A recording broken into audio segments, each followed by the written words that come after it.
Tanpa keterlibatan. Dan juga sebenarnya mengatakan tidak ada pewartaan iman tanpa perjuangan keadilan. Gereja harus berani katakan itu. Tidak misalnya perusahaan lingkungan. Kita harus katakan, misalnya masalah korupsi, kebijakan negara.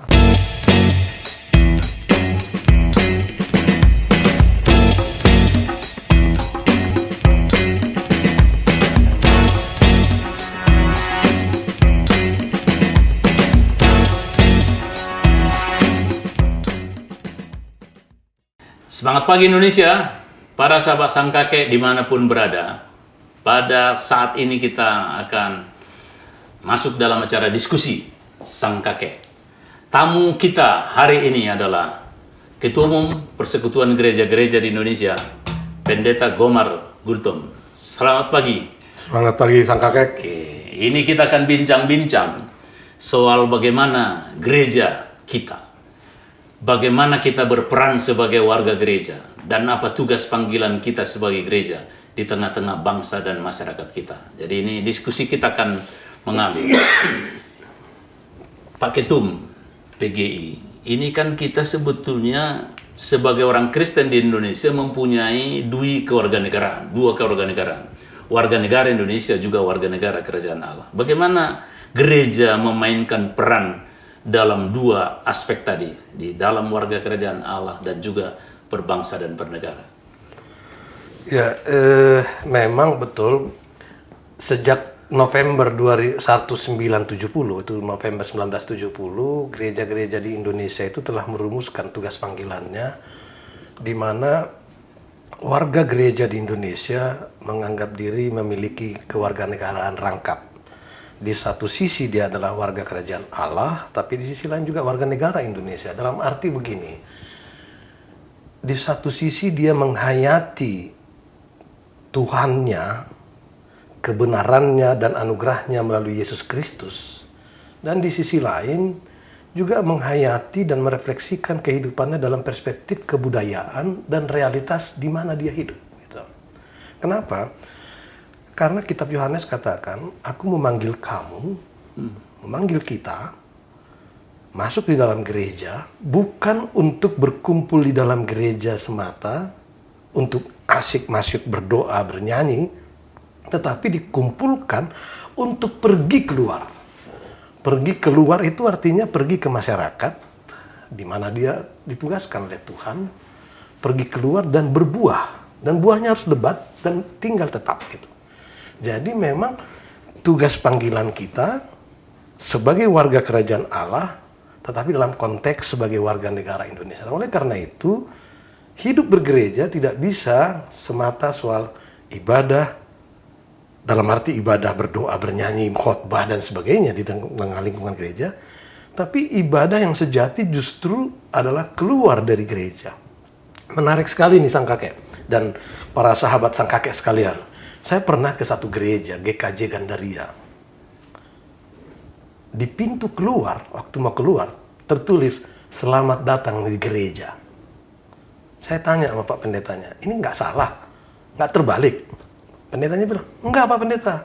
Justru ketika kita keluar dari gereja ini, kita sedang disambut, selamat datang di gereja, dunia luar itu. Wah, itu menarik sekali buat saya. Bukan di pintu masuk ya? Bukan di pintu masuk, tapi di pintu keluar. Selamat datang di gereja. Jadi berarti gereja yang sesungguhnya itu adalah ya dunia ini, medan pelayanan itu. Ketika dia hadir di tengah masyarakat dunia dengan realitas budaya, sosio, politik, ekonomi, di situ gereja hadir. Tapi ketika dia mengumpulkan dirinya dalam satu ghetto, dia kehilangan jati dirinya sebagai gereja. Jadi berarti ciri tugas panggilan gereja bersekutu, bersaksi, melayani tidak berarti kita berada di dalam gedung gereja dan tidak pergi kemana-mana. Tidak. Justru misinya keluar ini. 3 panggilan itu berlangsung secara simultan. Begitu kita merasa dipanggil oleh Kristus dan di dalam gereja dan keluar gereja, ketiga fungsi itu harus terlihat. Itu berarti sebagai tanggung jawab itu kita harus juga eksis, hadir di dalam masalah-masalah kemasyarakatan, kebangsaan, dan juga menyangkut apapun. Harus. Harus. Karena gereja harus mewarnai kehidupan. Kan jadi garam dan terang itu artinya mewarnai kehidupan. Itu sebabnya kita harus berani katakan tidak ada evangelisasi tanpa keterlibatan sosial. Oh gitu ya? Ya. Tidak ada evangelisasi Tidak tanpa ada. keterlibatan. Tanpa keterlibatan. Dan juga harus berani mengatakan tidak ada pewartaan iman tanpa perjuangan keadilan. Oke. Tidak ada pewartaan iman tanpa perjuangan tanpa keadilan. perjuangan keadilan. Jadi berarti kita tidak boleh membiarkan ketidakadilan. Ketika kita membiarkan ketidakadilan, disitulah ungkapan Amos berkata, enyahkan segala lagu-lagu pujianmu, perayaanmu aku tidak mau dengar, tapi biarlah keadilan bergulung-gulung seperti sungai. Dan di kitab lain katakan, puasa yang kukehendaki adalah ketika orang-orang miskin diberi makan, ketika keadilan ditegakkan. Jadi berarti kita tidak boleh mendewakan ibadah kita seolah-olah kita orang suci kalau sudah berada di gereja. Ternyata perjuangan keadilan juga adalah bagian tugas panggilan gereja kita. Ibadah itu penting sekali dalam rangka memperkuat kita sebagai pribadi yang percaya kepada Yesus Kristus, pada saat yang sama memperkuat persekutuan kita, tetapi dia tidak boleh berhenti di situ. Tidak cukup ya? Tidak cukup. Kalau hanya itu. Dia harus terlihat dalam realitas kehidupan. Itulah ibadah yang sejati. Jadi berarti ujian ibadah itu adalah tidak cukuplah kita sebut. Bukan tidak penting, tapi tidak cukup kalau hanya kita beribadah di gereja secara vertikal kepada Tuhan. Tapi ini juga hubungan horizontal dan keterlibatan kita juga dalam masalah perjuangan keadilan. Dan harus dicatat juga, sang kakek, jangan menganggap keterlibatan sosial, jangan menganggap perjuangan keadilan itu suplementer terhadap kehidupan ibadah. Oh, jadi, tidak boleh ya? Yang dilakukan tapi dianggap itu suplemen. Suplemen. Tidak bisa. Dia bagian hakikat dari ibadah itu. Dia bagian hakikat dari gereja itu gitu. Jadi dia bukan suplemen. Selama ini dianggap seolah-olah ini ibadah dulu baru ini suplemennya gitu. Enggak. Ini sama-sama itu tidak boleh. pokok Dia ini. itu memang itu substansi kehidupan bergereja. Oke, para sahabat sang kakek, ini ada pemahaman yang sepertinya harus kita ulangi lagi, kita cerahkan bahwa ibadah itu harus lengkap. Tanggung jawab masyarakat kita bukan suplemen, tapi itu adalah bagian dari hakikat dari ibadah itu sendiri. Dan itu sebabnya sang kakek saya sangat senang dengan studio ini, dengan programnya. Karena gereja tidak bisa hanya mengandalkan diri pada pendekatan-pendekatan mimbar, hanya melibatkan para pendeta dan para tahbisan di gereja. Gereja itu harus melibatkan seluruh elemen bangsa, para pengacara, hakim, jaksa, polisi, semua itu imam. Jadi pendeta, penatua, siamas itu imam dalam ibadah di gereja, tapi para pengacara itu imam di pengadilan, hakim, jaksa, imam di pengadilan, polisi, imam di ketertiban dan keamanan masyarakat. Semuanya imam. Jadi berarti itu sebetulnya jemaat-jemaat gereja itu menjadi imam di tempat dia melayani. Betul. Dan dia harus menjadi garam dan terang, begitu ya? Itu yang disebut dalam 1 Petrus 2 ayat 9. Kamu adalah imamat yang rajani. Wow. Semua tanpa terkecuali. Jadi bukan hanya pendeta Gomar yang imam, tapi Alden Tua Siringo-ringo, sang kakek ini juga adalah imam. Dan studio ini juga adalah gereja yang hadir di tengah masyarakat, dan teman-teman kru-kru sang kakek ini semua imam. Ini pelayanan non-mimbar ya? Jadi bukan hanya mimbar gereja aja. Right, betul. Para sahabat sang kakek, ini yang menarik ini.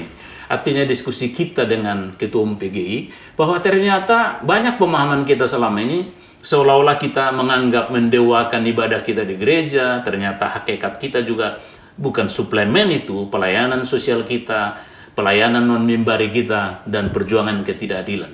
Ini bagaimana PGI atau gereja kita memahami dan melihat ketika terjadi sesuatu tadi, apa yang dibilang Amos, persetan dengan ibadah, tapi juga perjuangan bergulung-gulung keadilan gitu loh, yang sering kita kumandangkan keterlibatan gereja dalam perjuangan ketidakadilan.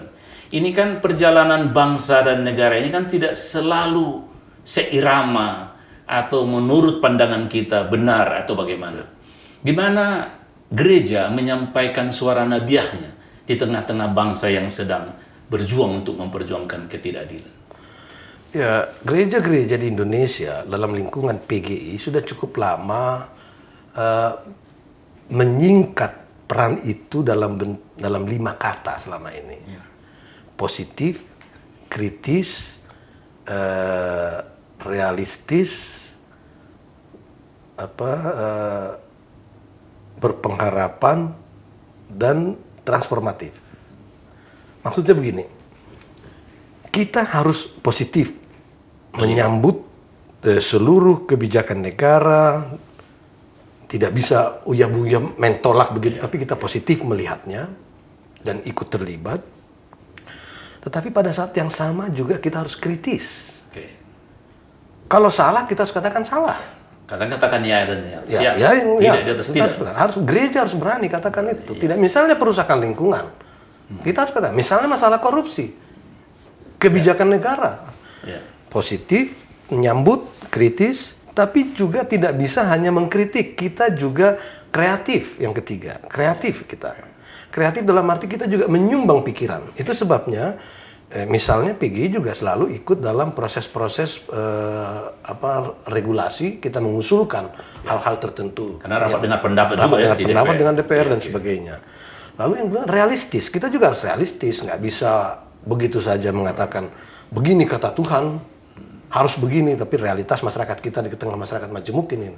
Lalu transformatif. Jadi positif, kritis, kreatif, realistis, dan transformatif. Itu 5 ciri itu. Dan itu menjadi arahan bagi gereja-gereja di Indonesia, terutama PGI, karena setiap 5 tahun sidang raya PGI itu merumuskan apa yang namanya pokok-pokok tugas panggilan bersama.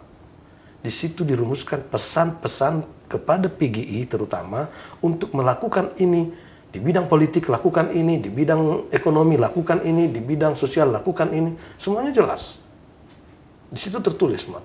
Tidak bisa MPH PGI, Ketum atau Sekum melakukan atau mengatakan sesuatu tanpa berpedoman kepada pokok-pokok tugas panggilan bersama itu. Di situ dirumuskan semua. Oke.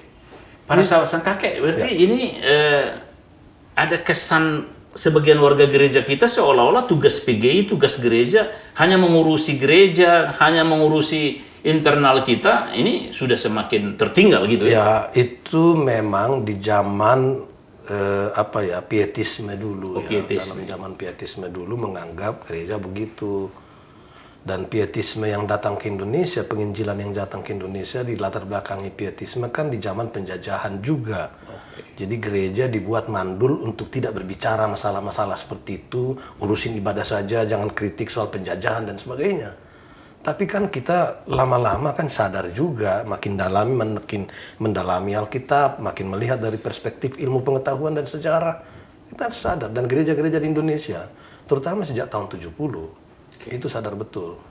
Oke, itu berarti dengan apa tadi pokok-pokok tugas bersama itu sudah jelas ya landasan kita untuk berpikir, bersikap dan menyampaikan apa jelas sekali. kita. Jadi, jelas sekali karena PGI terutama MPH Majelis Pekerja Harian tidak bisa bekerja, bertindak, berkata di luar apa yang diamanatkan oleh pokok-pokok tugas panggilan bersama. Itu merupakan perwujudan dari tugas dari sidang raya ya? Yang diamanatkan sidang raya, lalu dibuat pokok-pokok tugas bersama. Betul.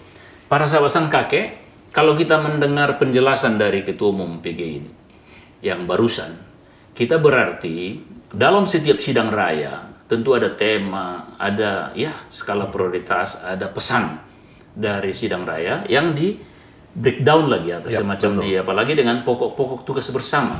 Itu berarti kalau ada suara atau pendapat dari MPH PGI itu sudah berlandaskan sebuah pesan dari sidang raya dan pokok-pokok tugas bersama soal segala bidang apa yang tugas dari gereja.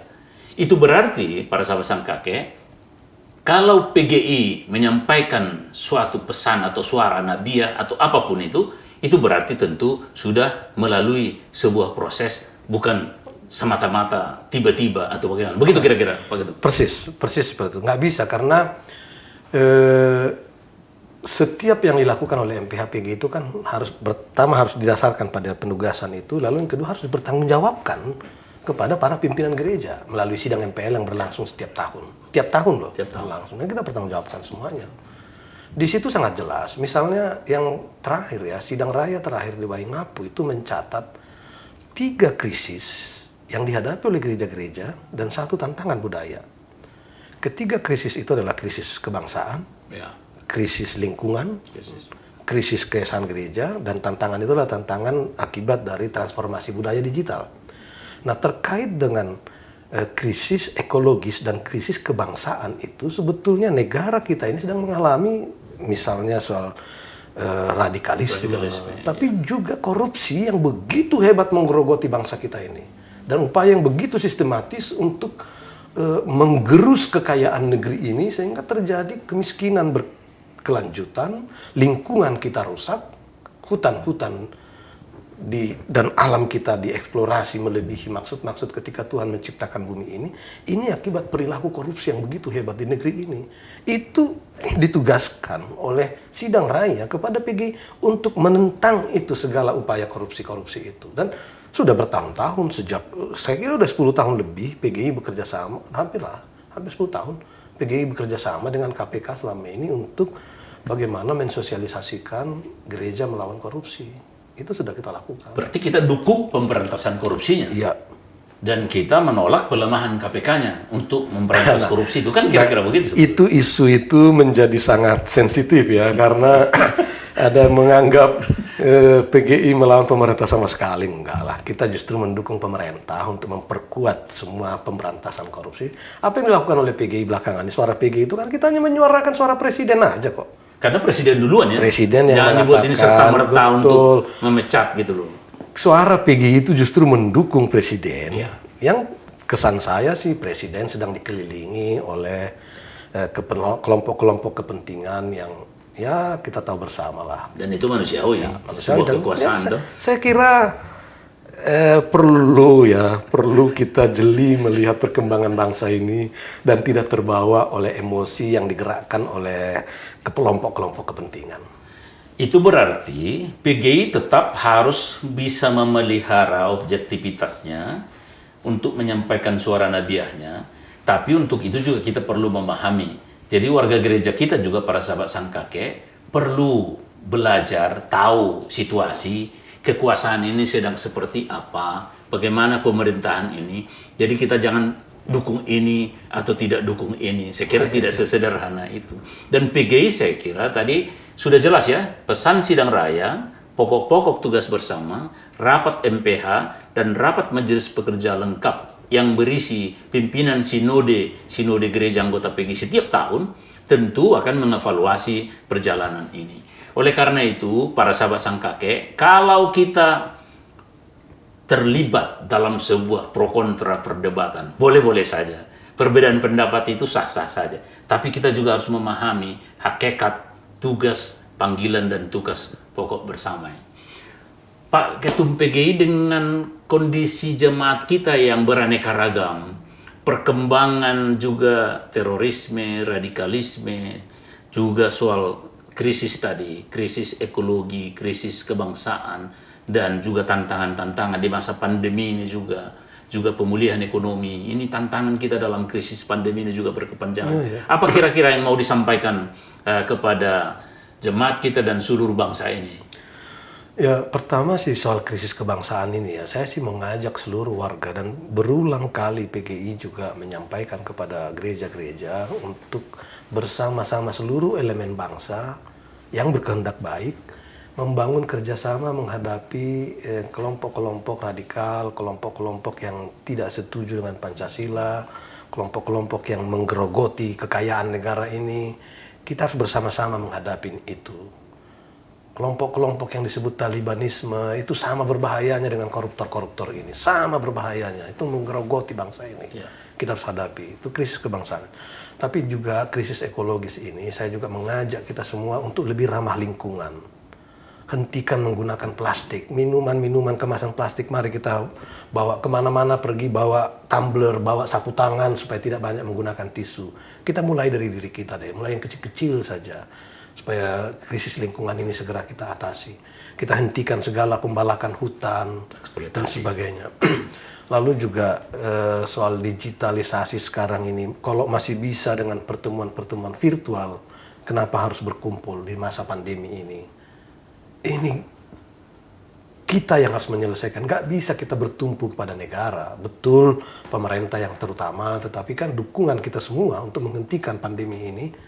Ya, mari kita bersama-sama mencuci tangan, memakai masker, membatasi pertemuan-pertemuan yang tidak perlu-perlu amat, mulailah dihindari.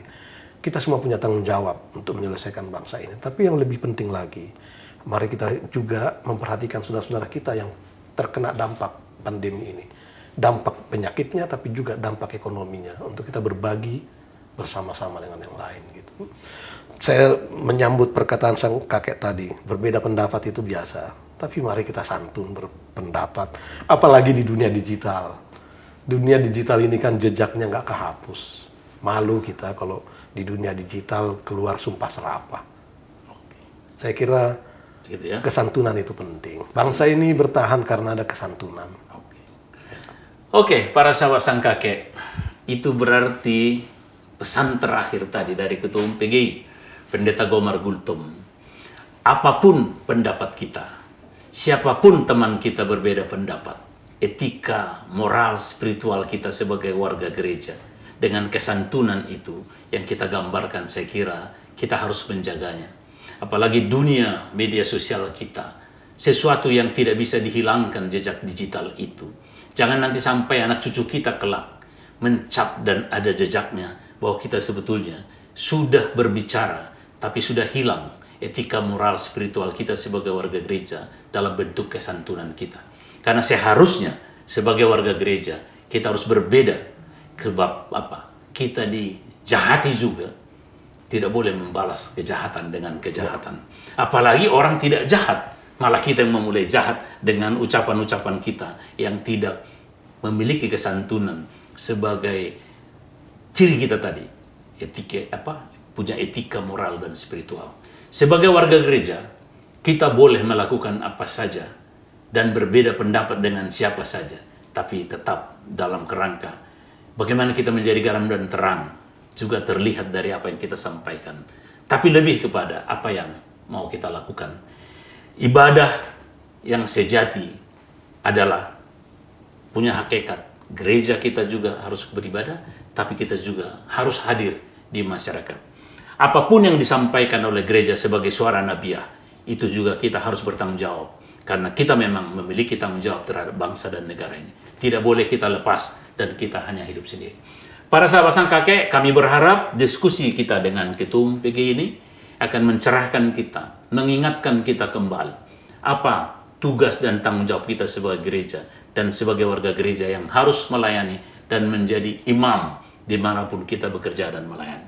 Demikian para sahabat sang kakek, jangan lupa like, komen, dan subscribe konten-konten dari Sang Kakek Network yang selalu menarik, informatif, dan solutif. Terima kasih. Terima kasih Sang Kakek. Terima kasih kepada para sahabat Sang Kakek. Iya, jadi itulah kira-kira yang bisa disampaikan dalam diskusi kita dari Ketum PGI, Pendeta Gomar Gultom. Kita mendoakan pelayanan PGI tetap eksis dan tetap kita hadir di segala pergulatan dan pergumulan bangsa ini.